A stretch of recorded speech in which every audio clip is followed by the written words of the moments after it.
Hello everyone, welcome to this session on part 3 of module 3 of Programming Paradigms, course code CS403.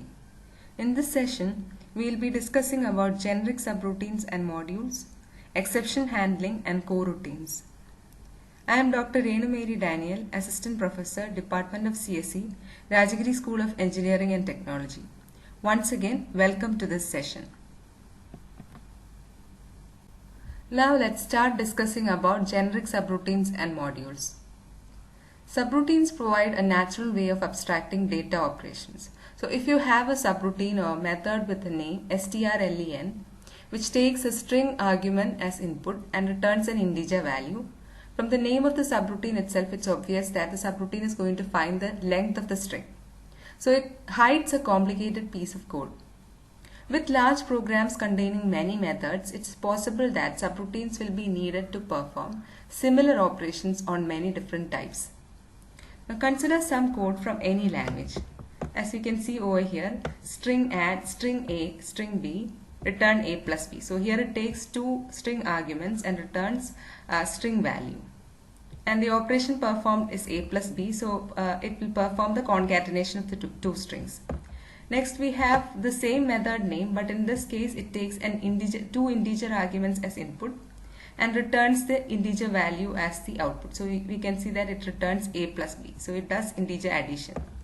Then we have another add method which takes two double arguments as input and returns a double value, and here also we are performing the same operation A plus B. Now is there anything wrong with each of these codes? Well, everything is correct, nothing is wrong. But you can see that only the type of the arguments as well as the return type differs. The basic operation in all these functions are just the same. So can we do better than this? The code that we discussed in the previous slide is correct, but the repetitious operations must be defined statically many times over. We need a form of parametric parameterization, that is, the subroutine should be written once and be capable of accepting arguments of any type. This idea is known as generic programming. In Java version 5, generic programming has been added. In C++, generics are known as templates. Other languages that feature generics are Ada, Modular 3 and C#. In this slide, we'll see an example for a generic method in C++. So generics in C++ are called templates. Templates are a feature of C++ programming language that allows functions and classes to operate with generic types. So this allows a function or class to work on different data types without being rewritten for each one. Now when we talk about function templates, a function template behaves like a function except that the function template can have arguments of many different types, as we'll see in this particular example. In other words, a function template represents a family of functions.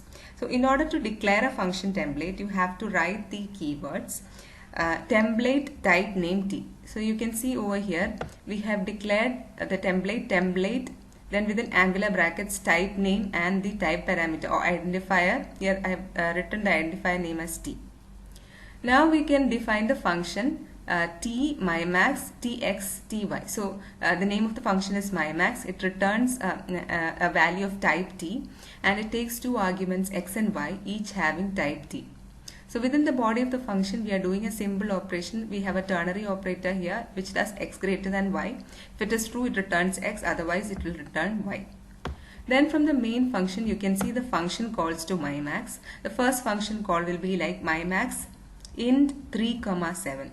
Now here int will replace the data type, int will replace this generic parameter type T, and now this header will be read by the compiler like int mymax index int y. So for the first call it will be like int mymax index int y, and the arguments, actual parameters are 3 and 7. So x value will be 3 and y value will be 7. So when it returns, it will return the greatest of the two numbers, which is 7. So in this case the output will be 7. So we have another call to mymax. Now this time we are passing the parameter type to be double. So here the compiler will replace this T to be double mymax, double x, double y. So here in this case the actual parameters are 3 and 7. Now in this case also it will return the value 7. Now we have another call to mymax char g comma e, and here in this case the compiler will replace the the type parameter t as char mymax char x char y, and we are passing the actual parameters g and e. So based on the ASCII values of g and e, the greatest of two will be returned. So the output is as follows: 7, 7 and g. So generics is the idea to allow type to be a parameter to methods. Generic programming enables the programmer to a general algorithm which will work with all data types. Now this slide is just an illustration to show that in C++ when you use a template, the compiler will emit the template code again after replacing the generic parameter in it with the type you used. So here in the slide we see the same example template, that is mymax, which takes two arguments x and y, each of generic type t, and returns a value of type t. And within the body of the function we are just finding which among x and y, which among the two is the greatest number. So within the body of the main function we are making a function called to mymax, and we are passing a specific parameter type int, and the arguments are 3 and 7. So when you make a call like this, the compiler internally generates and adds the code below, that is int mymax. It will replace the type, generic type, with the specific type that you passed, which is int mymax, int x, int y, and then the body of the function. Now for the second call we had passed the type to be char, and in this case the compiler internally generates and adds the following code: char mymax, char x, char y, return x greater than y, x colon y. So for each of the specific parameter types that you pass, the compiler will again emit the code specific to the type. So if a programming language supports generics, then they allow a method to be parameterized by a single type. Hence, remember the earlier example from the first slide, it becomes vastly simplified. So it is shown towards the right hand side of the slide. We had string add, string a, b, return a plus b, int add, int a, b, return a plus b, double add, double a, b, return a plus b. So it can be rewritten using generics as follows: public t, t add, t a, t b, return a plus b. So here t is the generic type, and it can be passed as parameter. So we can pass specific types to this generic type parameter and call the function. So accordingly the function will be executed corresponding to the type that you have passed, and the operation that you perform will always be a plus b. So this code is now identical to the first slide, except that we have a generic type t passed as a parameter to the add method. Hence now we can call the function like this, the generic function like this, in C equal to add 5, 7. Now in this case it will be like this type parameter will be replaced by type int. So int add, int a, int b, return a plus b. Here it performs integer addition. If you do double d equal add 4.5, 6.9, here in this case it performs a double addition. And if you do string concat equal to add GENERICS, then it just performs a string concatenation and returns the value. We have already discussed about generic subroutines in the previous slides. Now we will be discussing about generic classes with an example from Java. Like function templates, class templates are useful when a class defines something that is independent of the data type. So here in this example, we have defined a generic class called test. And in order to create a generic class, we have to specify the generic parameter type within angular brackets. And within the body of the class test, we are creating an object of type t, and then we have a constructor. Within the constructor we are receiving a parameter of type t. So an object of type t is received as a parameter to the constructor test, and within the body of the constructor we are simply assigning the value of the parameter object to the current object. Then we have another method called getObject, and the method returns a value of type t. And you can see that within the body of the method, we are simply returning the value of the current object. From the main function, we are instantiating an object of type test.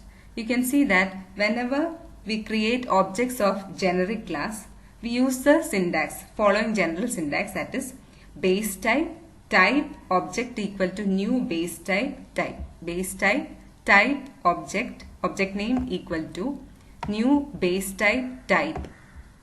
So here this type parameter, this type has to be a class. It cannot be a primitive type like small int or small char or double. It has to be a wrapper class. So here we have defined the type to be integer, and in this case it is a string. So you can see that in both cases these are classes.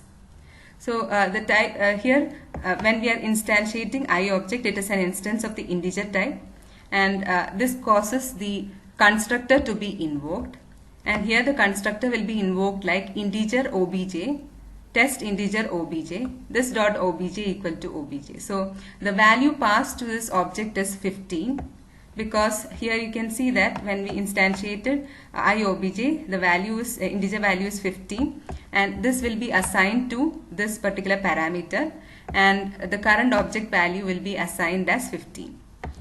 Then when we execute the statement system.out.println iobj.getObject, we are invoking this method, and it will return the current object's value, which is 15, and it will get printed over as shown over here. Next, we are creating an instance of type string.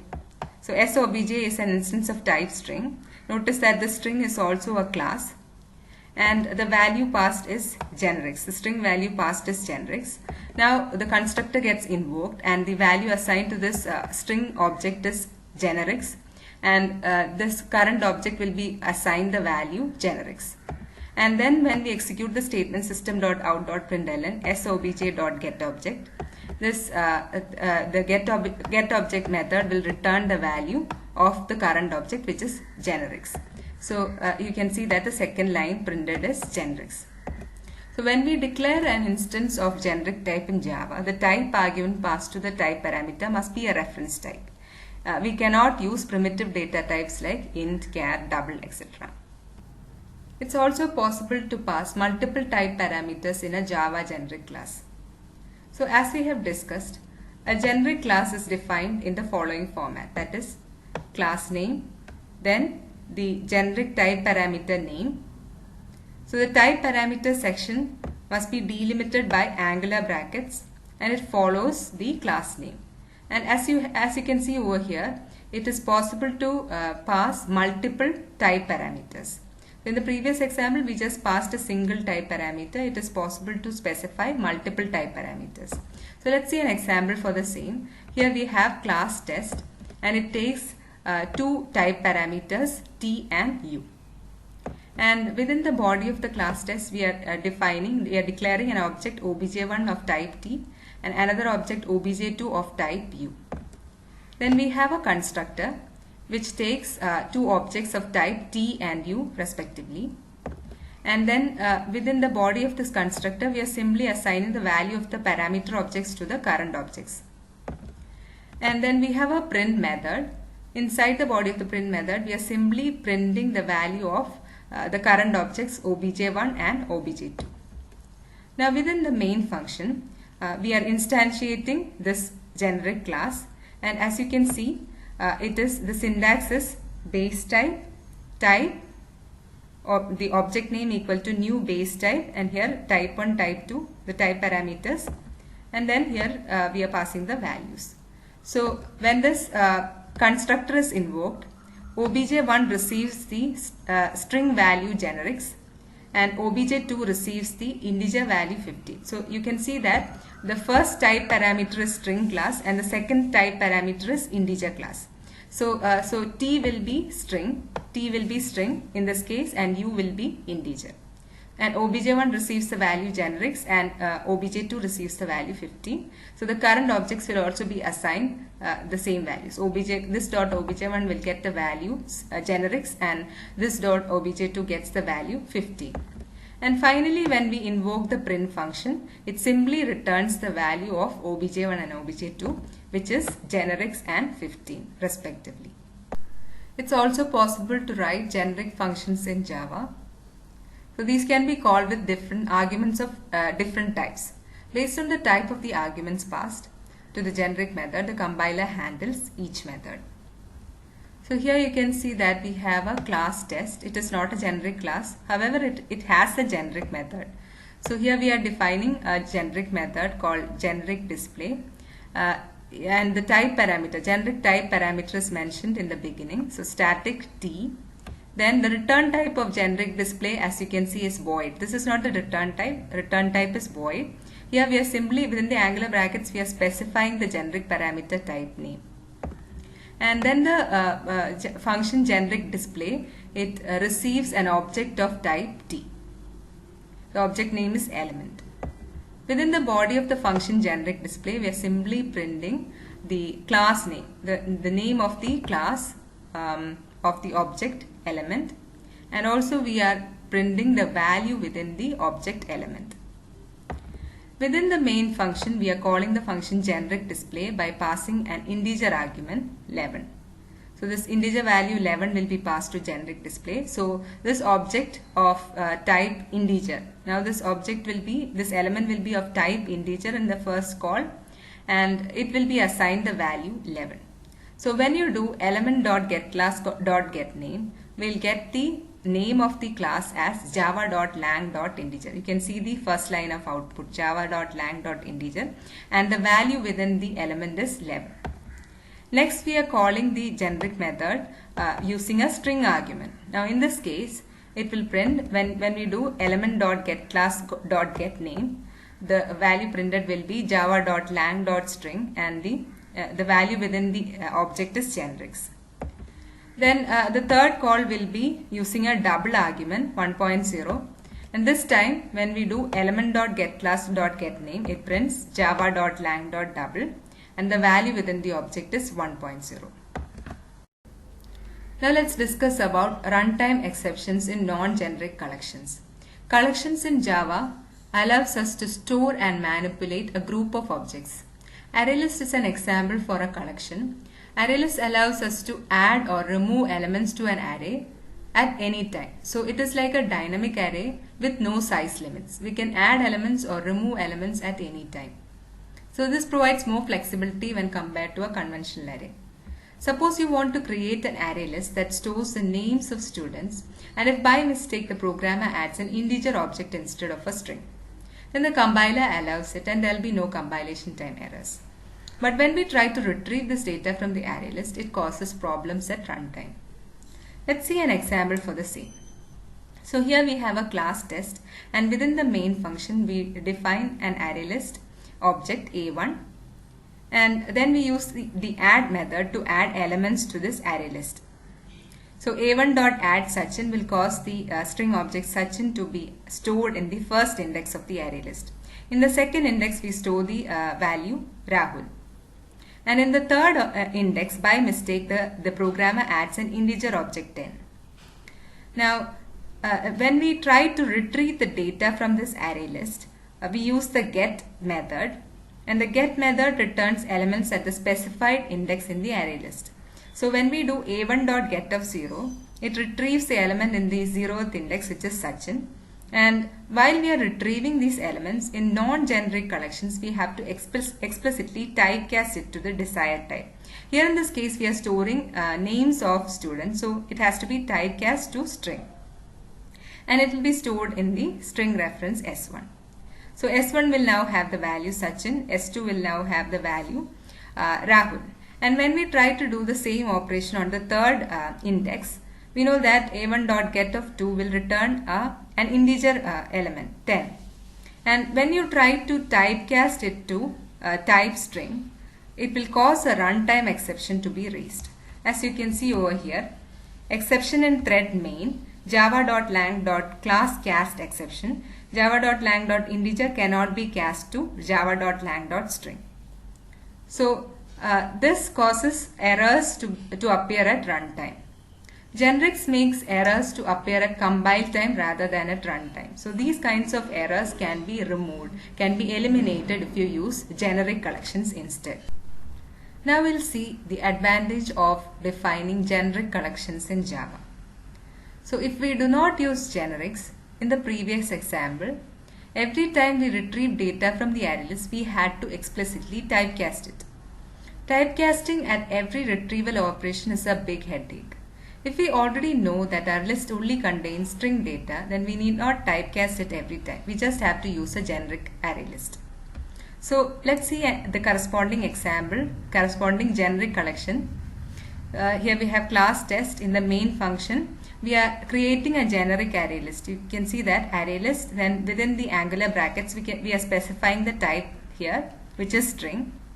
So array list string a1 equal to new array list string, and then we are adding elements to this array list. a1 dot add Sachin, a1 dot add Rahul. And if you do a1 dot add of 10, immediately during compilation time itself, the compiler will raise an exception because here we have mentioned the type to be string. So one major advantage of using generic collection is that explicit typecasting is not required during data retrieval. You can see that we are simply retrieving it like a1 dot get of 0 equal to this value is assigned to string s1, and string s2 will store the value within a1 dot get of 1. So we do not need explicit typecasting during retrieval. So the advantages of using generics are it promotes code reusability. By using generics, we can implement algorithms that work on different types of objects, and at the same time, they are type safe too. So any errors will be raised at compilation time. It will not cause your code to hang up during runtime. So as we have seen, generics are especially helpful for creating container or collection classes. Container classes are data abstractions that hold a collection of objects. The operation of the container class is independent of the type of object stored. Java Collection Framework provides many interfaces such as set, list, queue, dequeue, and classes like array list, vector, linked list, priority queue, hash set, linked hash set, tree set, hash maps, etc. Here we will see one more example for a generic collection. We will be discussing about hash maps. So hash maps are map-based collections in Java which stores key value pairs. So here you can see that we have a class called myClass, and within the main function we are creating a hash map object called capital cities. Now this is a generic hash map because as you can see, the type of the key value pairs is specified. The generic parameters are specified here, which makes hash map a generic collection. So here you can see that the type of the key is string and the type of the value is also string. So hash map string string capital cities equal to new hash map string string. And then we are using the put method to add key value pairs into this object capital cities. And the first key value to be stored in capital cities is England and London. So London is the capital city for England. The key is England and the value is London. Similarly, the second value stored in capital city is Germany and Berlin. So the capital city of Germany is Berlin. Similarly, we store Norway, Oslo, USA, Washington, DC. And finally, you can see that we are simply printing the values within capital cities, and it will print USA equal to Washington, DC, Norway equal to Oslo, England equal to London, Germany equal to Berlin. So you can see that it has been ordered from bottom to top. And here we used a generic hash map for hassle-free data retrieval. Let's now discuss about the concept of type erasure in Java generics. Java generics simply offer compile time safety and eliminates the need for cache. To implement generic behavior, Java compiler applied type erasure.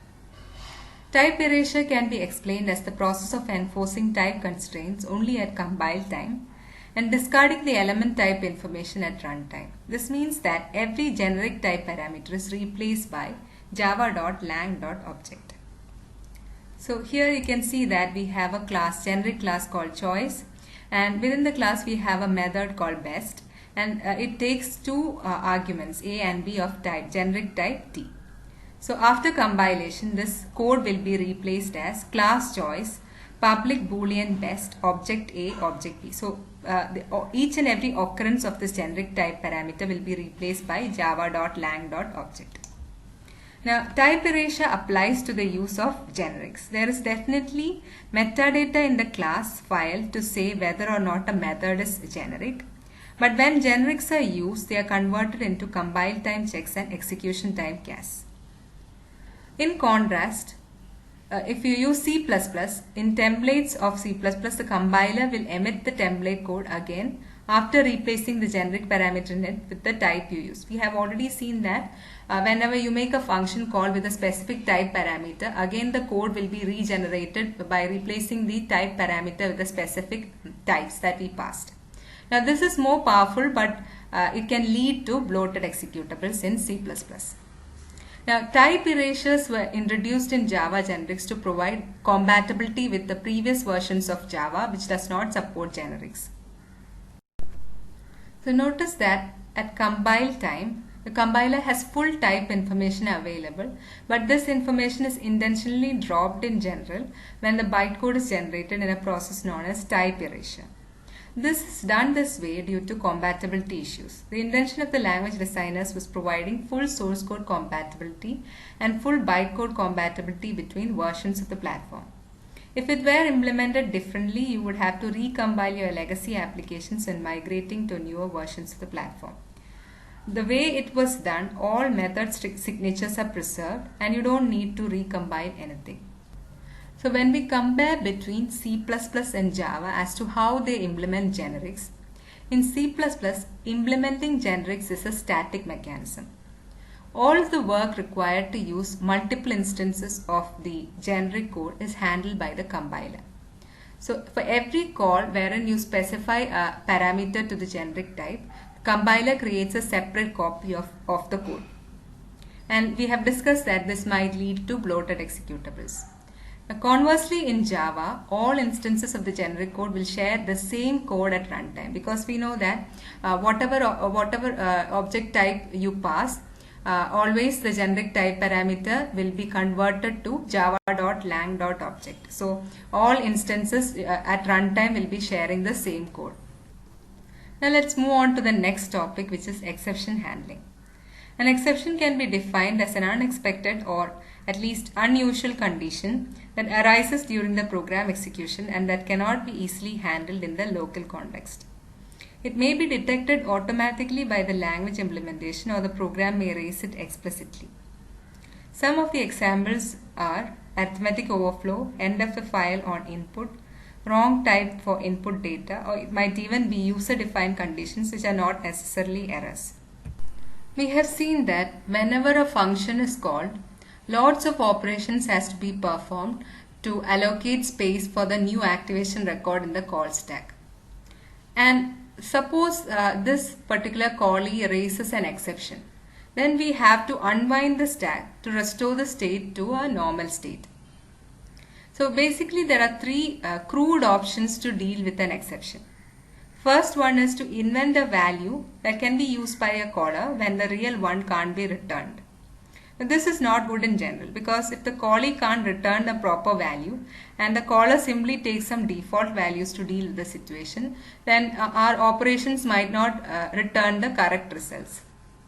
The second option is to return an explicit status value to the caller, which must be inspected after every call. So this is like every exception will have a status value, status code, and when that particular exception is encountered, we'll return the corresponding status codes. But this is clunky and annoying, and after every call, we have to inspect the status code to find out what error has occurred.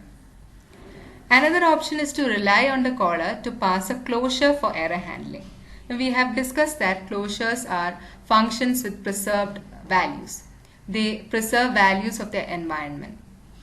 Now, this is also not possible in all different programming languages, because it is applicable to functional languages. So none of these three crude options really solve the problem of exception handling. So we move on to see further alternatives. So as we discussed in the previous slide, one of the ways to deal with exceptions is to just return some status codes corresponding to each exception. So this slide, I have included this slide just to show some status code corresponding to different error conditions, exceptions. So we have some HTTP status codes over here. HTTP 100 denotes bad request exception, 401 denotes unauthorized exception, 403 denotes forbidden exception, 404 denotes not found exception, and so on.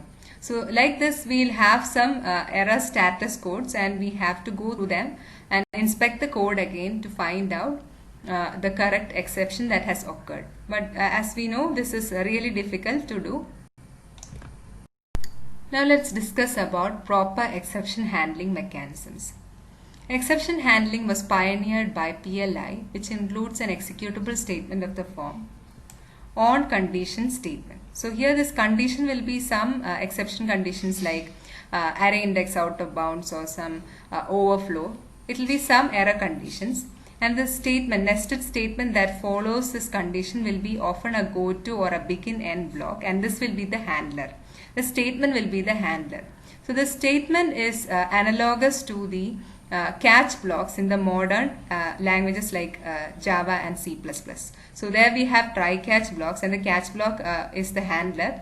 So here the statement is the handler. And the statement is not executed immediately when we encounter the on statement.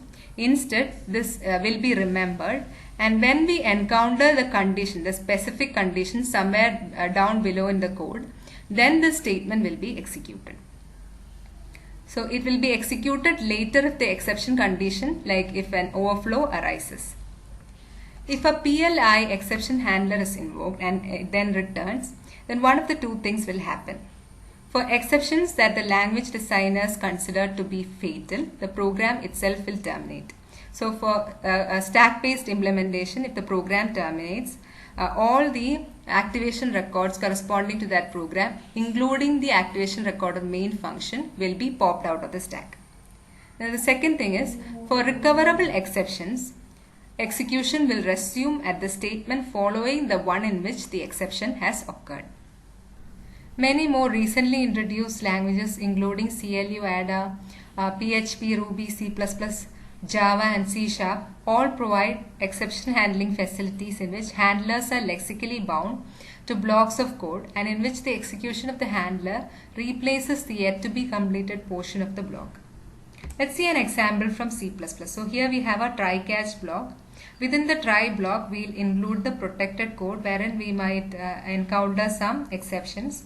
So if an exception occurs, this code will throw the exception, and the catch block, which is the handler, will handle the exception. So if there is a matching handler for this exception, the handler will handle the exception, and we'll get the output statement as oops. And you can see that if the exception, if something unexpected happens, then the remaining part of the try block will not be executed. That is the statement cout everything's okay will not be executed. Instead, we directly go to the catch block.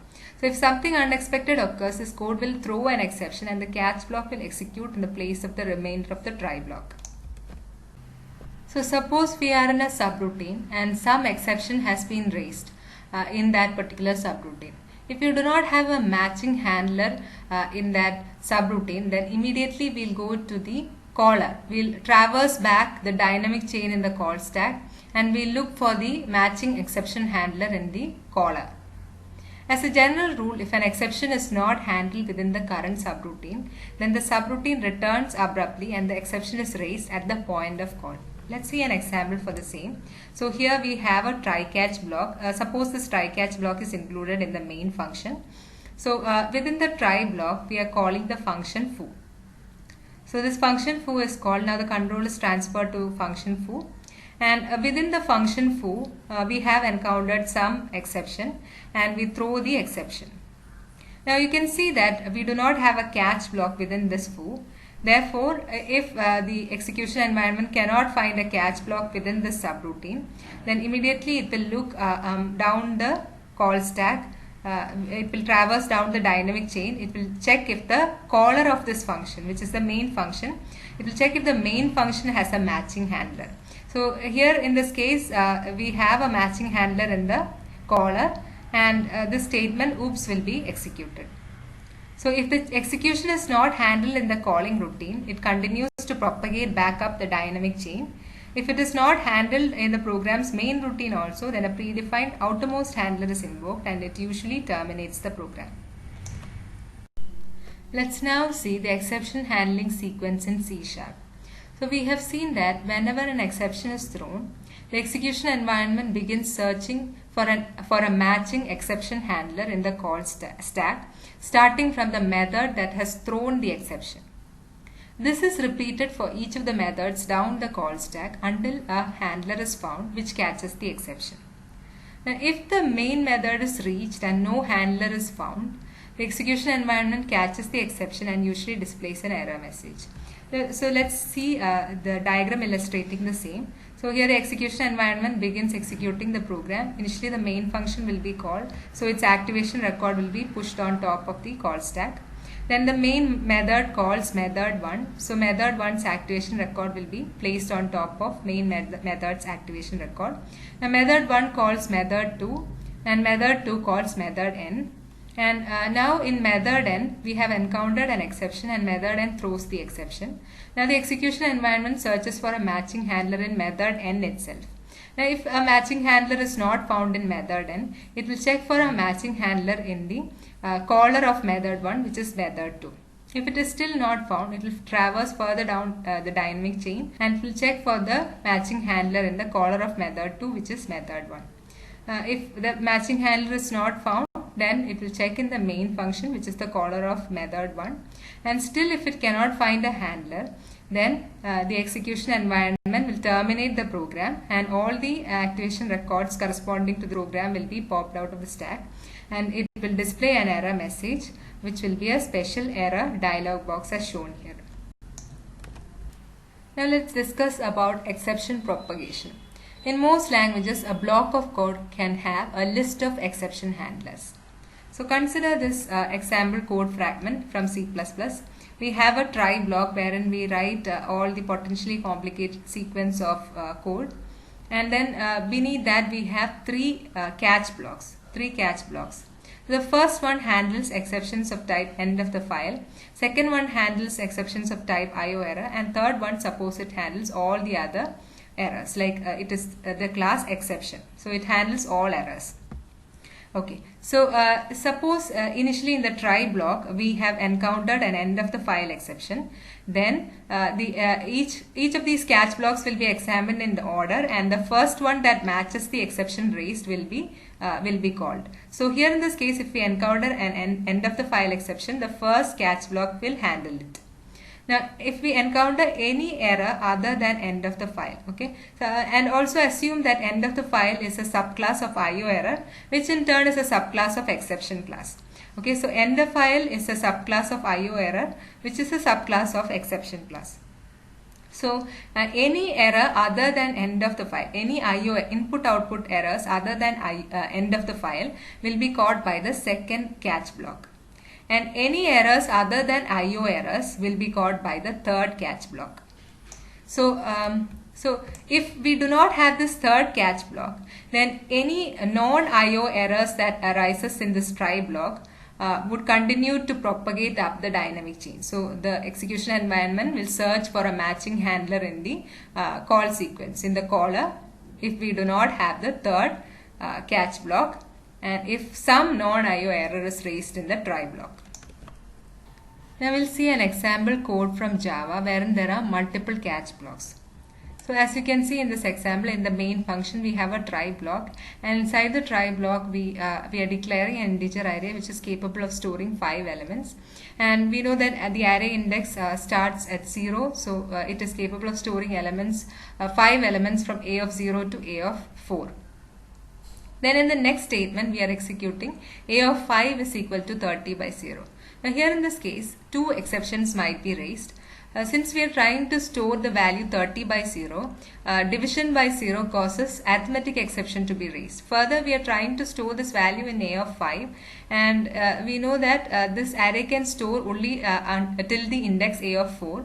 So this a of 5 will cause an array index out of bounds exception to be raised. So initially, because there is a chance for two exceptions to occur, we have to remember that at a time only one exception occurs, and at a time only one catch block is executed. So if this right hand side expression is evaluated first, then the arithmetic exception will be raised. So the corresponding catch block will be executed. So we'll get the output statement as arithmetic exception occurs. You can see the first line of the output, arithmetic exception occurs. Then the code following the catch blocks. The code following the catch blocks is system.out.println, rest of the code. This part will be executed and that will be the second statement of the output. Now another thing to remember is that when you have multiple catch blocks, you have to order them in such a way that the subclasses are mentioned first and then only the superclass, or more general class should be mentioned. So towards the beginning, we have to always write the specific exceptions, and towards the end only you have to write the more general exception class. So here we know that arithmetic exception is a subclass of exception class, and array index out of bounds exception is a subclass of exception class. So they have to be written first and then only the more general exception class should be written. Here in this case we have another Java program where we have multiple catch blocks. So in this case we have in the try block we have declared a string s which is assigned the value null, and then we are trying to print the length of the string. But since we have assigned it with the value null, if you try to print the length of the string, it will raise a null pointer exception. And we can see that we do not have a matching handler for null pointer exception. The first one is for arithmetic exception. The second catch block corresponds to array index out of bounds exception. So in such a case, when we haven't provided the corresponding exception type handler, then the catch block containing the parent exception class exception will be invoked. So in this case, the exception will be caught by the third catch block, and the statement corresponding to it, which is parent exception occurs, it will be printed. Parent exception occurs. And finally, the code following the catch blocks, which is rest of the code, will be printed as the second statement. We have already discussed that as part of the exception handling mechanism, the call stack must be unwound and the state should be restored to a normal state. So reclaiming a frame requires not only that its space be popped from the stack, but also that any registers that were saved as part of the calling sequence must be restored. So we know that there will be caller saved registers and callee saved registers. So along with the popping out of the activation record, the register values of the general purpose registers must be restored. In C++, an exception that leaves the scope requires the language implementation to call destructor functions for any objects declared within that scope.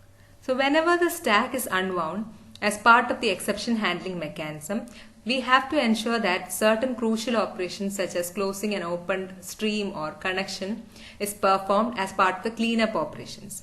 So similar functionality is provided in common list by an unwind protect expression, and in Modular 3, Python, Java and C# by means of the try finally constructs.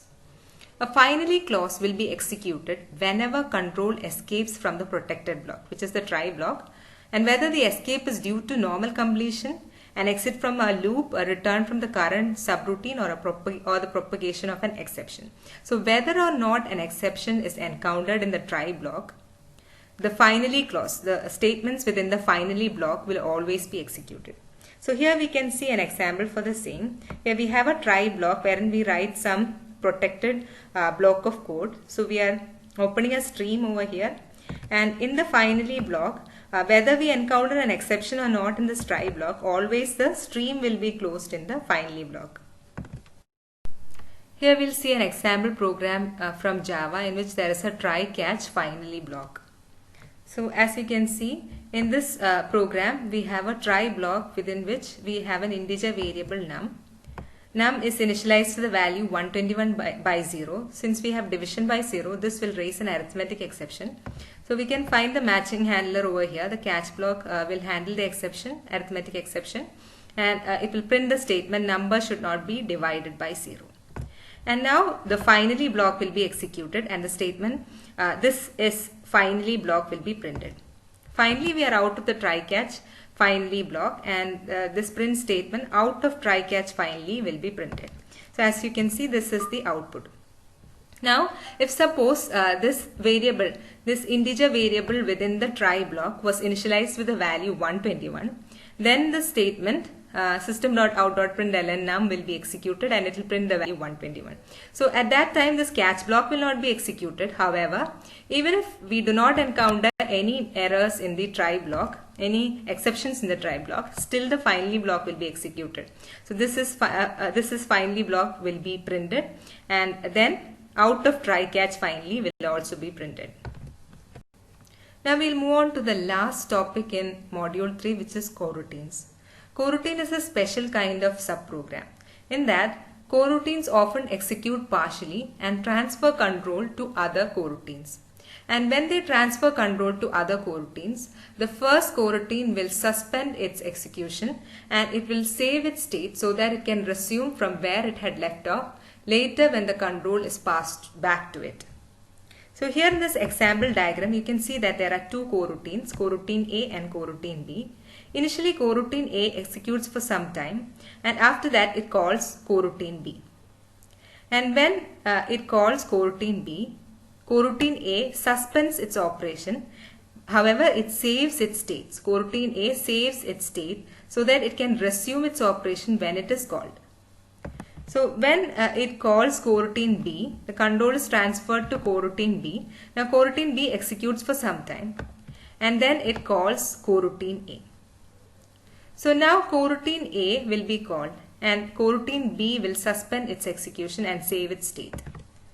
Now coroutine A will resume its operation from where it had left off because it has saved all its state, and coroutine A will continue its execution for some time, and after that it will again call B. Now you can see that instead of call we have written resume because coroutines often begin at points other than its beginning.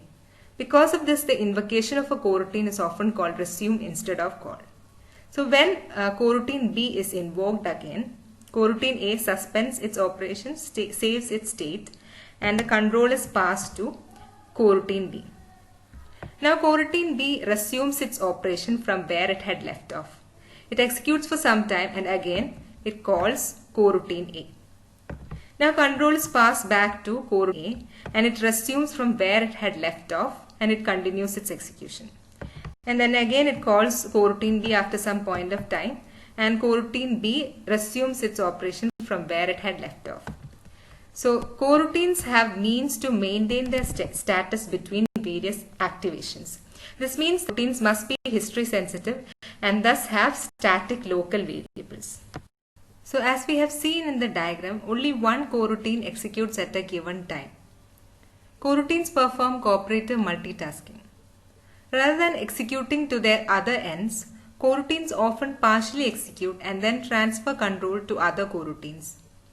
When restarted, a coroutine resumes execution just after the statement is used to transfer control elsewhere. Coroutines are execution contexts that exist concurrently but that execute one at a time and that transfer control to each other explicitly by name. Coroutines can be used to implement iterators and threads. So we have discussed that closures are functions with preserved values. A coroutine is represented by a closure into which we can jump by means of a non-local goto. Now because coroutines are concurrent, they cannot share a single stack.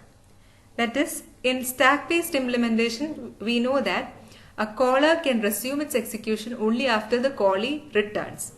However, we know that when a coroutine calls another coroutine, the first coroutine suspends its operation and the second one starts its execution, and then at some point of its execution, the second coroutine calls the first coroutine again. However, at that point of time, the second one would not have returned.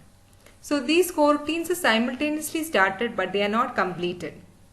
Therefore, they cannot share a single stack. Their subroutine calls and returns taken as a whole do not occur in last in first out order. If each coroutine is declared at the outermost level of lexical nesting, as in modular 2, then their stacks are entirely disjoint. The only objects they share are global and thus statically allocated. So we have already seen that if coroutines can be created only at the outermost level of lexical nesting, then the stacks of the coroutines are truly independent and They share only the global static variables. Now, if coroutines can be created at arbitrary levels of lexical nesting, as they can in similar, then two or more coroutines may be declared in the same non-global scope and must thus share access to objects in that scope. So let's see this skeletal framework of a program, this whole program. Here M is the main function. As you can see, there are several subroutines here, M, B, D, S, Q, C, R, A and P, wherein the coroutines are A, B, C and D and the subroutines are M, P, S, R and Q. Now we'll see how the stack for this whole program can be built. Now here in similar, you can see that the coroutines A, B, C and D are declared at are created at arbitrary levels of lexical nesting. And the main function M encloses the other subroutines and coroutines. M is at the outermost level of lexical nesting. Now within M, at the first level of lexical nesting, we have subroutine S. Then we have coroutine B. In the same level, we have coroutine A and subroutine Q. Now within the next level of lexical nesting, we have B encloses, the coroutine B encloses the coroutine D. Similarly, the subroutine Q encloses coroutine C and subroutine R, and the coroutine A encloses the subroutine P. Now, in order to build this the stack for this whole skeletal framework of the program, initially the main function M will execute. Therefore, you can see that in the stack, initially the M's activation record will be pushed on to the stack. So here in the stack, M's activation record will be initially pushed. Next, M calls subroutine Q. So M calls subroutine Q, which is in its enclosing scope. So Q, since it is a normal subroutine, its activation record will be pushed on top of M. So we know that normal subroutines, they will execute completely and then they will be popped off the stack. Now from Q, Q calls coroutine C. Q calls coroutine C. So whenever you call a coroutine, we know that the coroutines, they will suspend their execution in between and they might call other coroutines. So we cannot expect that they will complete their execution before they transfer control to somewhere else. So whenever you make a call to a coroutine, we'll create a side branch in the stack. So here when Q calls coroutine C, Q creates a side branch in the stack, and C will be in that, C's activation record will be in the side branch. Then Q calls the subroutine R. Since it's a normal subroutine, R will be pushed on top of Q. So R will complete its execution and then transfer control back to the callee, which is Q. Now similarly, M then calls B. M calls B. And you know that B is a coroutine. Since B is a coroutine, B cannot be pushed on top of the main trunk. So what M does is it creates a side branch for the coroutine B, and B will be pushed on top of this side branch.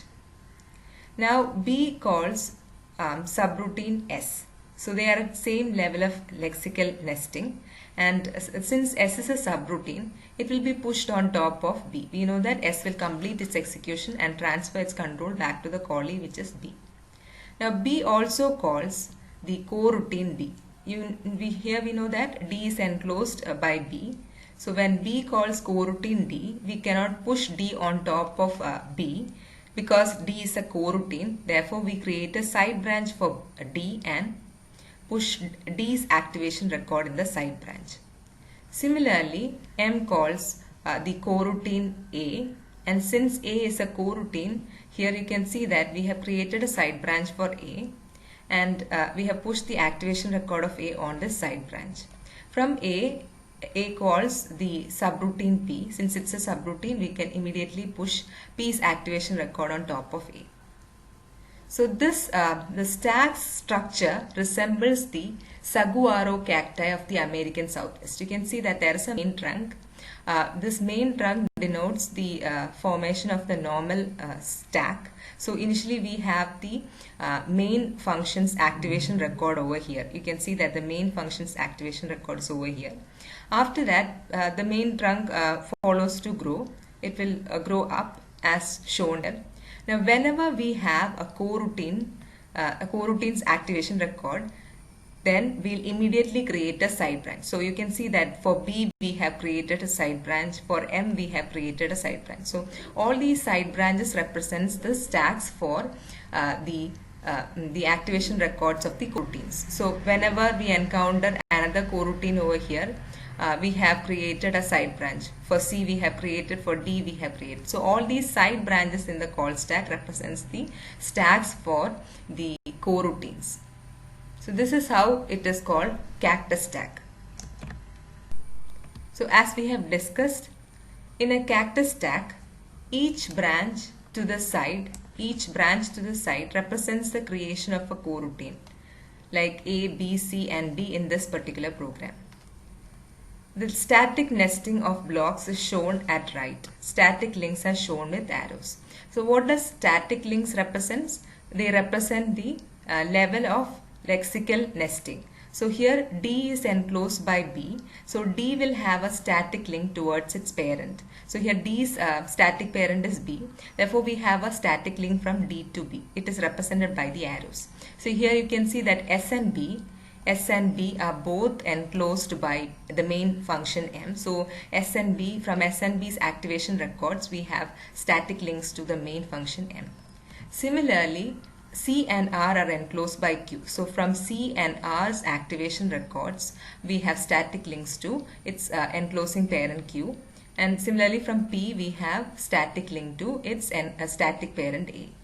So these arrows represents the static link, and the dynamic links are indicated simply by the vertical arrangement. Each routine has called the one above it. So you can see that M has called Q. So Q is on top of M. And Q has called R, so R is on top of Q. Similarly, C was called by Q, so that is also above Q. So this vertical arrangement itself shows the dynamic links, that is the ones below has called the ones above. So for example, coroutine B was created by the main program. So here B was created by the main program, and since B is a coroutine, we have created a side branch for B. And B in turn has called subroutine S, which is pushed on top of B, and it has created a coroutine D represented by this side branch.